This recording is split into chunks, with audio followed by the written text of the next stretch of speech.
আমরা মানুষ খেকো গাছ কিংবা রাক্ষসের কথা শুনেছি, কিন্তু কখনো কি মানুষ খেকো গুহার কথা শুনেছেন? এটি অবিশ্বাস্য বা আশ্চর্যজনক হলেও পৃথিবীতে এমন একটি গুহা আছে যেটি মানুষ খেকো গুহা নামে পরিচিত। গুহা কি মানুষ খেতে পারে? আমরা যে গুহার কথা বলছি সেটাতে শুধু মানুষই নয়, যে কোনো জীব ঢুকলেই আর জীবিত বের হয়ে আসতে পারে না। স্বাগত আপনাদেরকে মিস্ট্রি অফ দ্য ওয়ার্ল্ড এর আরো একটি নতুন এপিসোডে।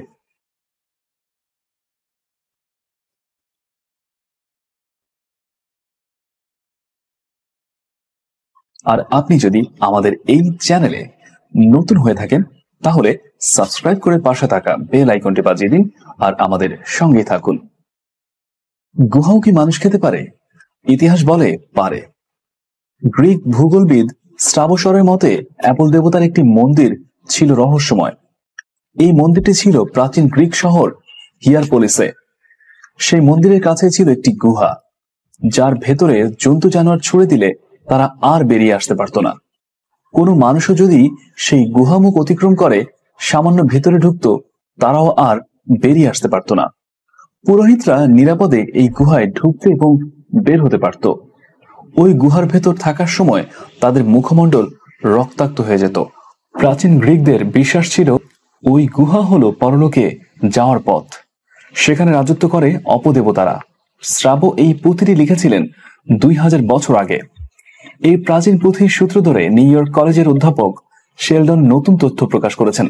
তিনি মত প্রকাশ করেন যে ওই গুহার নিচ থেকে কার্বন ডাই অক্সাইড গ্যাস বেরিয়ে আসতো, ফলে মানুষ বা প্রাণী গুহার ভেতর শ্বাসকষ্টে মারা যেত। এই প্রাচীন গ্রিক শহরটি বর্তমানে পশ্চিম তুর্কির পায়ুক্কাল শহরে অবস্থিত। সেখানে আছে প্রচুর উষ্ণ প্রসরণ, তার মধ্যে রয়েছে অধিক পরিমাণে ক্যালসিয়াম কার্বনেট। অ্যাসিডের সঙ্গে বিক্রিয়ার ফলে এ থেকে উৎপন্ন হয় কার্বন ডাই অক্সাইড। বাষ্প এবং কার্বন ডাই অক্সাইডে যে কোনো ফাটল দিয়ে ঢুকে যেত গুহার ভেতর, তাই কয়েক পা এগুলেই নিশ্চিত মৃত্যু। আয়ংসানের মতে পুরোহিতরা দম বন্ধ করে থাকতো বলে মারা যেত না। অ্যাপোলোর মন্দিরে সেই রহস্যময় গুহাটি এখনো আছে। কয়েক বছর আগে একদল অস্ট্রেলিয়ার ছাত্র এই গুহার ভেতরে গিয়ে অদৃশ্য হয়ে গেছে। এরপর থেকে তুর্কি সরকার গুহার মুখে লোহার পাত বসিয়ে দিয়েছে। এতক্ষণ ভিডিওটি দেখার জন্য ধন্যবাদ আপনাদের সবাইকে। আর এমন সব আয়োজন পেতে আমাদের সাথেই থাকুন। আপনি যদি আমাদের এই চ্যানেলে নতুন হয়ে থাকেন তবে সাবস্ক্রাইব করে পাশে থাকা বেল আইকনটি বাজিয়ে দিন।